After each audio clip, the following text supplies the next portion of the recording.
Hello everyone, আসসালামু আলাইকুম। আপনারা আজকে আমার কথা বুঝতে পারবেন কি না জানি না, কারণ জ্বরে ঠান্ডায় আমার গলার অবস্থা নাজেহাল। তারপরেও ভাবলাম আপনাদের সাথে একটু গল্প করি। কুরবানির ঈদ করতে ঢাকা থেকে চাঁদপুর যাচ্ছি। তো আম্মু গাছগুলোকে বারান্দায় এই যে রেখেছে, যাওয়ার আগে আমি একটু দেখে যাচ্ছি। খুব খারাপ লাগছে যে গাছগুলোকে এভাবে রেখে যাচ্ছি। গাছগুলো বেঁচে থাকবে কিনা জানি না, কারণ পানি তো দিতে পারবো না। যাই হোক, যা বাঁচে যা মরে বাসায় এসে সেটা দেখব। তো যেহেতু চাঁদপুর যাব, আর আমরা খুব ভোরে রওনা দিয়েছি, আমি আম্মু আর তুবা। এই যে আমরা যখন সিএনজিতে উঠেছি তখন 5টা 40 বাজে। এই যে দেখুন সদরঘাট পৌঁছে গেছে অলরেডি। আর ওই যে দেখুন গাড়ির মধ্যে গরু দেখা যায়। আমি প্রথম কোরবানির গরু এই প্রথম দেখলাম। সদরঘাট পৌঁছে গেছি এটা কেন বললাম, কারণ আমি অনেক অবাক হয়েছি। 5টা 40-এ রওনা দিয়েছি আর 6টা 11-তে পৌঁছে গিয়েছি। আমি প্রথম ভেবেছি যে কি ব্যাপার, যে মনে হয় 1 ঘন্টা লেগেছে 5টা থেকে 6টা, আমি এটা খেয়াল করতে পারছি না। কিন্তু আমি হুট করে ভাবলাম, কারণ আমি মোবাইলে টাইম দেখেছিলাম 5টা 40, আর এখানে 6টা 11। মাত্র হাফ অ্যান আওয়ারের মাঝে এই যে আমরা লঞ্চঘাট পৌঁছে গিয়েছি। কিন্তু লঞ্চঘাট পৌঁছে এসে দেখি কোনো লঞ্চ নেই, মানে লঞ্চ ছাড়বে হচ্ছে 8টায়। সেই লঞ্চ কি করব, 8টা টিকিট কেটে তুবাকে হচ্ছে ক্যাবিনে রেখে তারপরে আমি আর আম্মু একটু নিচে গিয়েছি দেখি কোনো খাবার পাই কিনা, যেহেতু আমাদের খেতে হবে। তো এখানে আমি প্রথমে বাকরখানি দেখতে পেয়েছি। বাকরখানি দেখতে পেয়ে আম্মু বলতেছে বাকরখানি নাও। তুবা তো মনে হয় এখনো পুরান ঢাকার যে অ্যাকচুয়াল বাকরখানি সেটা তো খায়নি। আর আমরা যেহেতু এখানে সদরঘাটের আশেপাশে, তো এটা নিশ্চয়ই ভালোটাই হবে। তো নিয়েছি এই যে। তারপরে এখানে লিচি নিচ্ছি। লঞ্চে তো আমাদের কিছু খেতে হবে, আর বাসায় গিয়েও তো কিছু পাবো না। এই যে এখানে আমও নিয়েছি। আর লিচি তো আমার খুবই পছন্দের, তাই লিচি নিয়েছি। আর বাসায় এসে আমরা তো হুট করে বাসায় কিছু থাকবে না, খেতে হবে। তো তাই লিচি আম এগুলো প্রথমে নিয়েছি। আর এই যে এখানে খিচুড়ি, সরি আমি আসলে গরম পানি নিয়ে বসেছি এই ভয়েস দেওয়ার জন্য। 10-12 দিন ধরে ঠান্ডা জ্বর, প্রচণ্ড জ্বর, শরীর ব্যথায় ভুগতেছি। কোনো কিছুই করতে পারতেছি না, বাট ইচ্ছে করতেছে যে না ভিডিওটার একটু ভয়েস দেই। আচ্ছা, এখানে সকালবেলা নাস্তা খাওয়ার জন্য এখান থেকে এই যে গরুর মাংসের খিচুড়ি নিয়ে আসি। আর এই দোকানটা হচ্ছে ঠিক সদরঘাটের, মানে গেট থেকে বের হয়ে যে রাস্তার অপোজিট পাশে ওই যে একটা সিএনজি যাচ্ছে, এটা হচ্ছে গেট। আর এই যে অপোজিট পাশে, আর এই দোকানটার নাম হচ্ছে Padma bread and biryani house. এই দোকানটা আপনাদেরকে কেন চিনে আসি একটু পরেই বলছি। আর এই যে খাবার নিয়ে আমি আর আম্মু চলে এসেছি ক্যাবিনে।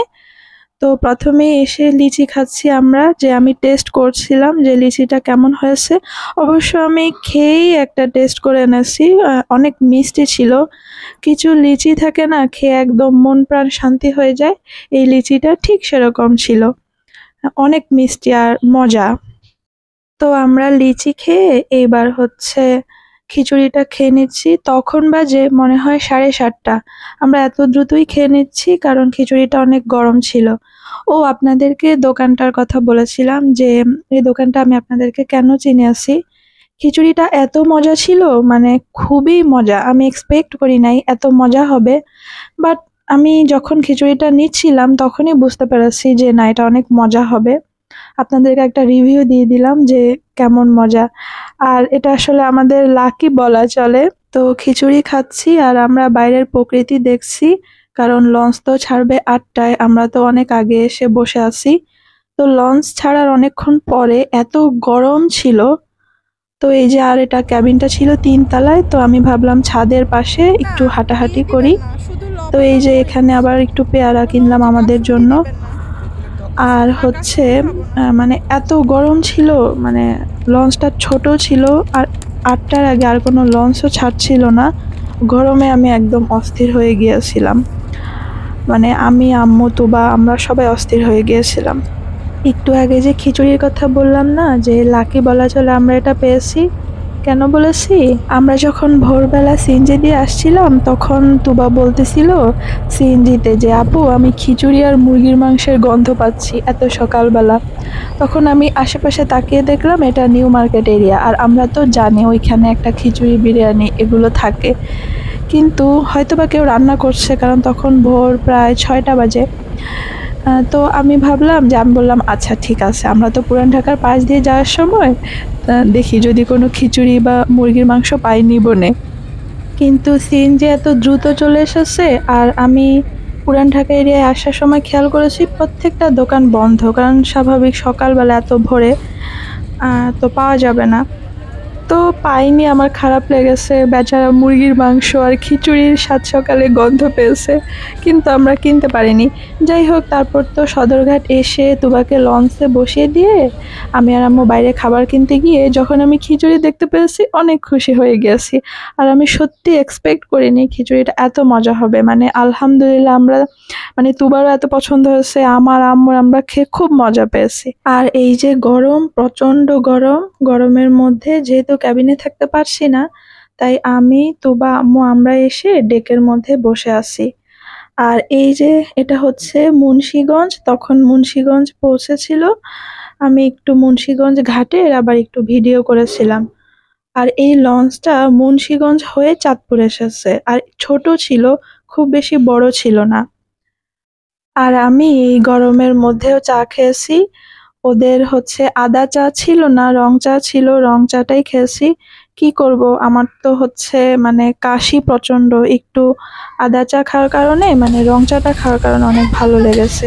আর এই যে আমরা যেহেতু বসেছিলাম এখানে পাশ দিয়ে হচ্ছে যে এটা বানানো একটা বুট, এটা এত মজা, মানে এটা যদি লঞ্চে না খান তাহলে বুঝবেন না কত মজা। তো আমরা এরকম খেয়ে বসে কিছুক্ষণ ক্যাবিনে, কিছুক্ষণ বাইরে এরকম থেকে তারপরে আমরা পৌঁছে গিয়েছি। লঞ্চ থেকে নেমে আমরা অটো দিয়ে বাসায় যাচ্ছি। আর যেতে যেতে একদম নদীর পাড় ঘেঁষে যেই এরিয়াগুলো, সেগুলো প্রাকৃতিক সৌন্দর্যগুলো উপভোগ করছি। এগুলো দেখে আমার একটা কথাই মনে পড়ে যাচ্ছে, মানে লেখকরা কেন নদী এরিয়াগুলোর মানে একদম নদী পাড়ের মানুষের জীবনযাপন নিয়ে বিভিন্ন লেখা লিখেছে। আমরা পদ্মা নদীর মাঝে পড়েছি না, এই যে দেখুন সাঁতার কাটছে বাচ্চাগুলো, এতক্ষণ আমি যেই দৃশ্যগুলোর ভিডিও করেছি না, এগুলো দেখলে সবসময় আমার মনে পড়ে যায় যে লেখকরা কেন হচ্ছে নদী পাড়ের মানুষের জীবনযাপন নিয়ে হচ্ছে বিভিন্ন লেখা লেখে। মুগ্ধ হয়ে তো অবশ্যই, বাট মুগ্ধতা আছে, ট্র্যাজেডি আছে, সব কিছু আছে আসলে। আমার বলার মূল কথাটা হচ্ছে, আমার মনে হচ্ছিল মানে সবসময় আমার মনে হয় আমি উপন্যাসের কোনো চরিত্র দেখতে পাই, মানে এই দৃশ্যগুলোর পাশ দিয়ে গেলে আমি যেই গল্পগুলো পড়েছি নদী পাড়ের মানুষের জীবনযাত্রা নিয়ে, সেইগুলো আমার চোখের সামনে ভেসে ওঠে। তো যাই হোক, কিছুক্ষণের মাঝে বাসায় চলে এসেছি। বাসায় এসে সারাদিন মানে হচ্ছে আম্মু বাজারে গিয়েছিল, বাজারে গিয়ে বাজার এনেছে, আর আমি আর তুবা মিলে পুরো বাসাটাকে ক্লিন করেছি। মানে এতটাই মানে অসুস্থ হয়ে গেছি বলার বাহিরে। বাসায় এসে যে একটু দুর্দণ্ড হচ্ছে, কি বলবো, রেস্ট পাবো সেটা তো উপায় নাই, বাসায় এসে আগে ময়লাগুলো পরিষ্কার করতে হয়। এমনিতেই আমার জ্বরে আমি সুস্থও হই নাই, আর মানে জ্বর একটু কম, বাট জ্বরের পরে যে শরীরের অবস্থা, তাতে পুরাই মানে মানে কিছু আর বলার নেই। যাই হোক, সব পরিষ্কার করে সন্ধ্যায় ওই যে বাকরখানি নিয়ে আসছিলাম, আম্মু আবার একটু রং চা করে দিয়েছিল আদা দিয়ে, তো সেটা খাচ্ছিলাম। আর হচ্ছে আর একটু ছাদে গিয়েছিলাম গাছগুলাকে দেখতে। তো রাতের বেলা তো আর এত ভিডিওতে কিছু বোঝা যাচ্ছিল না, আমি ভোরে ঘুম থেকে উঠে একটু হাঁটাহাঁটি করেছি ছাদে, হাঁটাহাঁটি করে আর এই যা গাছগুলাকে একটু পরিদর্শন করছিলাম। খুব ভালো লাগছিল গাছগুলাকে দেখে। এই যে দেখুন নয়নতারা, আপনাদেরকেও নয়নতারার শুভেচ্ছা দিয়ে দিলাম। এখানে সাদা, তারপর পিঙ্ক কালারের নয়নতারা ফুটেছে। তো গাছগুলাকে দেখতে আমার অনেক ভালো লাগতেছে যে না, গাছগুলো বেশ মোটামুটি ভালোই হয়েছে। আর ওই যে হুট করে দেখলাম গাছের ফাঁকে একটা পুঁইশাক, একটা না এখানে কয়েকটা পুঁইশাক গাছ ছিল, এটাকে দেখে খুবই ভালো লেগেছে। ভাবলাম আম্মুকে বলবো এটা রান্না করতে, যদিও আরেকটু বড় হোক, এখনো বড় হয়নি। সকালবেলার এই যে প্রকৃতির যেই মানে হাওয়াটা, সেই হাওয়াটা নিচ্ছিলাম আর গাছ দেখছিলাম। আর এই যে মাদার অফ থাউজেন্ড গাছ, এটা আমার এত পছন্দের একটা গাছ। মানে এই যে দেখুন কি সুন্দর ছোট ছোট পাশ দিয়ে ছোট ছোট কলির মতো, বাট হচ্ছে এইগুলো পড়ে আবার এই যে নতুন করে গাছ হয়। দেখুন মাদার অফ থাউজেন্ড গাছটা এত হয়, মানে আপনার বাসায় যদি প্রচুর রোদ থাকে তাহলে আপনি এটা লাগালে হচ্ছে প্রচুর, মানে আপনার চারপাশে শুধু গাছ হয়ে একদম পুরো এরিয়াটা হচ্ছে আপনার ছড়িয়ে যাবে। এই গাছটা আমার খুবই ভালো লাগে, এই যে মনে হয় কোনো একটা অর্নামেন্টস টাইপের, মানে গাছটা পুরো সে অর্নামেন্টস দিয়ে নিজে সেজে থাকে এরকম মনে হয়। টব ছাড়াও এটা যেখানে সেখানে হয়ে থাকে। এই যে দেখুন টাঙ্কির পাশে কি সুন্দর করে গাছগুলো বড় হয়েছে। যাই হোক, তো সবচেয়ে মজার বিষয় হচ্ছে আপনাদেরকে আমি যখন প্রথম ভিডিওটা শুরু করেছি সেটা ঢাকার বাসায় আম্মুর বারান্দায় গাছ দিয়ে ভিডিও করেছি, আর ঠিক এখানে এসে আমি ছাদের মধ্যে যে আম্মুর গাছের ভিডিও করেছি সেটা দিয়ে শেষ করেছি। যাই হোক, আপনারা ভালো থাকবেন। আল্লাহ হাফেজ।